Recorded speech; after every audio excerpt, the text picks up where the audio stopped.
غلامانہ ذہنیت دیکھیے کہ ہم کہتے ہیں مہاراج آپ دیکھ رہے ہیں، آپ اس سے قیدی نمبر 804 سے آپ نالاں تھے، اس سے آپ کو شکوے تھے، اس نے آپ کی بات نہیں مانی تھی۔ مہاراج ہم نے اس کو ہٹایا ہی نہیں، صرف ہم نے اس کو پنجرے میں بند کر دیا ہے، ہم نے اس پہ کیمرے لگا دیے ہیں، ہم نے اس کو اس کی بیت الخلاء اور اس کے بستر کے درمیان کوئی سپیس ہی نہیں چھوڑی۔ آپ نے تو کہا تھا کہ ایک تھپڑ مارو اس کو، ہم اس کا سر قلم کر کے لے آئے۔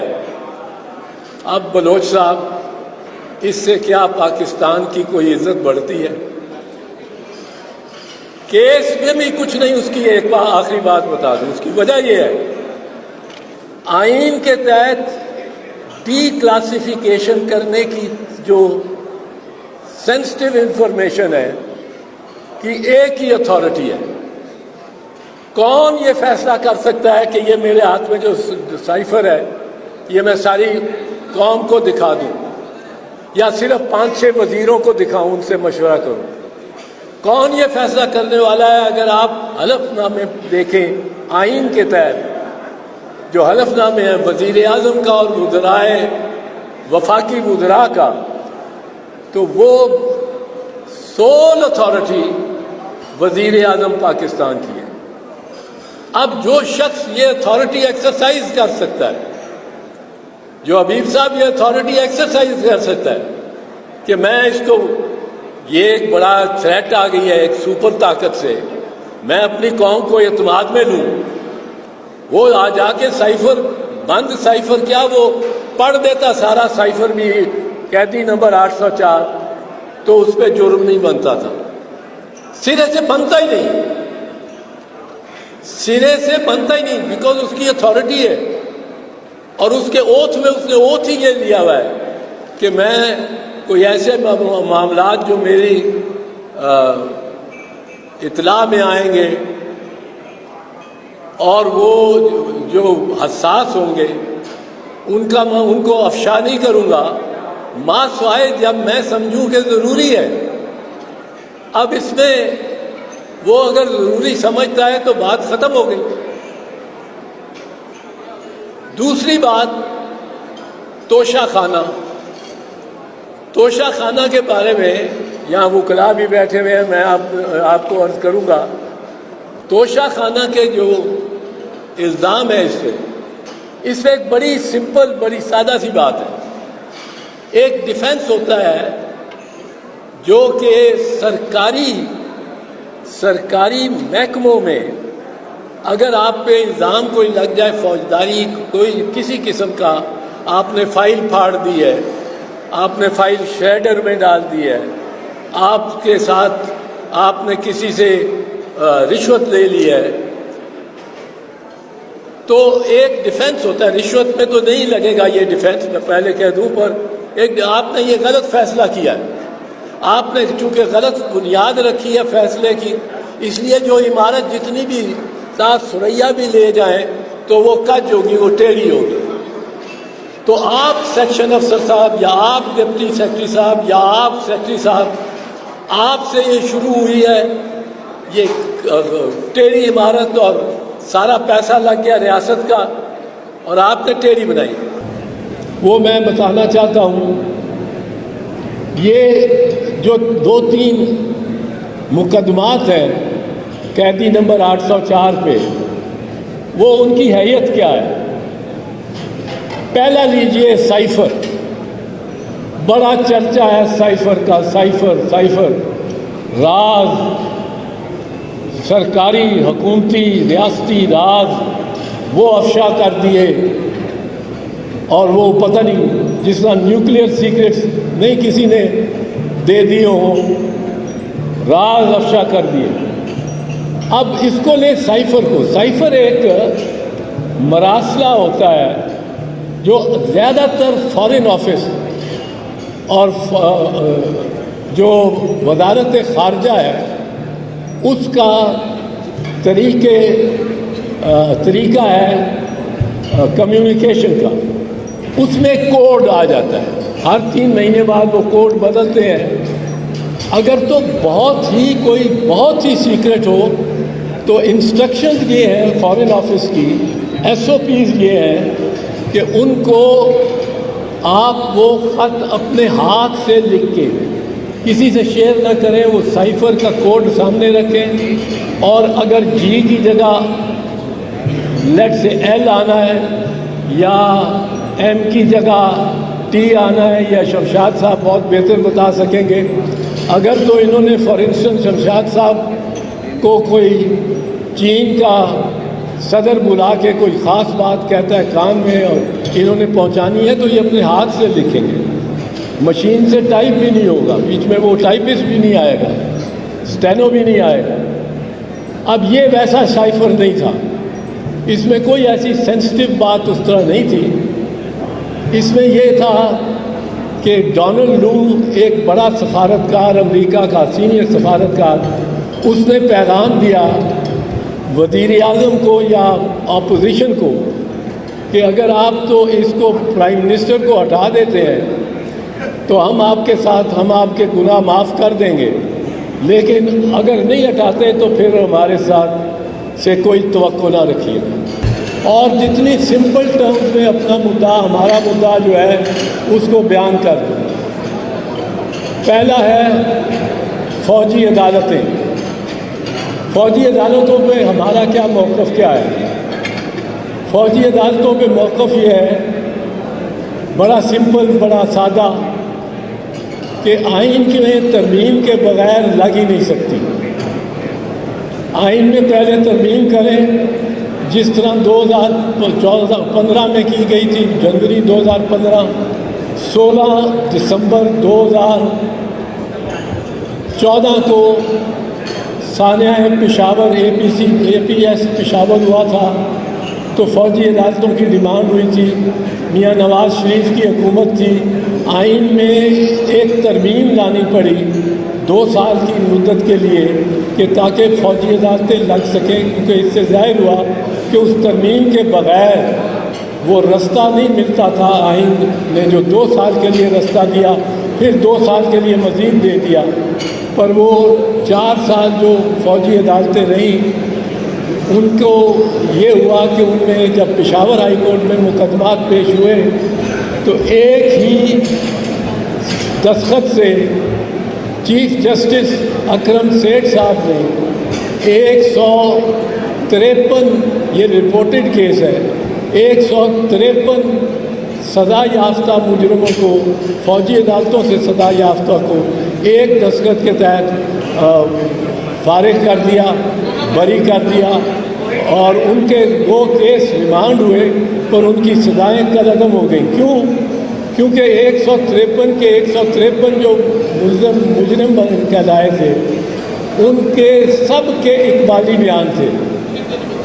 مجرم کیوں ٹھہرائے گئے؟ اقبالی بیان پر، اور اقبالی بیان ایک ہی مضمون تھا، اس میں حرف بحرف، لائن با لائن، میں یہ اقبال کرتا ہوں، اور وہ سارا اس بنیاد پہ ان کو سزائیں ہو گئی تھی، اور اسی بنیاد پر چیف جسٹس اکرم سیٹھ صاحب نے وہ ساری سزائیں بیک جنبش قلم ختم کر دی۔ اچھا، اب اس میں جو ہمارا موقف ہے وہ یہ ہے کہ آپ آئین میں ترمیم کر سکتے ہیں تو کریں، اور اس کے بعد فوجی عدالتیں لگائیں، جیسا 2015 میں ہوا۔ اس کے بغیر فوجی عدالتیں سویلینز کو ٹرائی نہیں کر سکتی۔ اب دلچسپ بات یہ ہے کہ جو 2015 میں ان فوجی عدالتوں کے بارے میں سپریم کورٹ میں معاملہ گیا، تو قاضی فیض عیسیٰ صاحب، جسٹس قاضی فیض عیسیٰ صاحب نے یہ فیصلہ دیا ہمارے موقف سے بھی بڑھ کے کہ آئین کے تحت ایسی ترمیم بھی نہیں کی جا سکتی آئین میں جو فوجی عدالتوں کے لیے گنجائش بنائے۔ آئین کی ترمیم کر دینے کے بعد بھی فوجی عدالتیں آئینی اعتبار سے ان کو تشکیل نہیں دی جا سکتی۔ اور اس کی ایک میں چھوٹی سی لیکن واضح سی مثال دے دوں، پھر میں فوجی عدالتوں سے آگے جاؤں گا. صرف ایک مثال دے دوں. عدالت کے لیے ہمارے 20 سپریم کورٹ کے فیصلے ہیں. سب سے ضروری جو اہم عنصر عدالت میں ہونا چاہیے وہ یہ ہے کہ عدالت آزاد ہو. وہ جو شخص اس عدالت میں پریزائڈ کر رہا ہے وہ آزاد ہو، اس کا کوئی سٹیک نہ ہو، اس کا کوئی اس کو نفع نقصان کا خطرہ نہ ہو. اب اس کو کوئی ٹرانسفر نہ کر سکتا ہو، کوئی تعدیدی کارروائی اس کے خلاف نہ کر سکتا ہو ماسوائے ہائی کورٹ کے، وہ ہائی کورٹ کے ماتحت ہو. اب اگر فوجی عدالت میں آپ دیکھیں گے تو کرنل صاحب بیٹھے ہوں گے. کرنل صاحب کو جو حکم آئے گا اوپر سے ان کا تو تربیت ہی ایسی ہے کہ انہوں نے اس حکم کو ماننا ہے. ان کی تو تربیت ہی ایسی ہے. سو وہ انڈیپینڈنٹ ہو ہی نہیں سکتے. By definition therefore a military court is not a court, because the officer in the court is presiding in the court is under the discipline not of the High Court. He may be transferred tomorrow from Lahore, where he is presiding over a military court, to Bawal Nagar or to Thatta, wherever there is a unit of the Pakistan Army.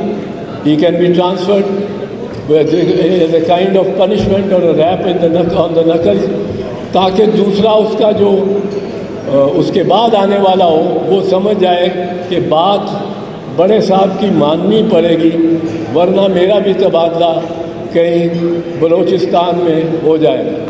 تو وہ independence کا اس میں عنصر ہی نہیں ہے by definition.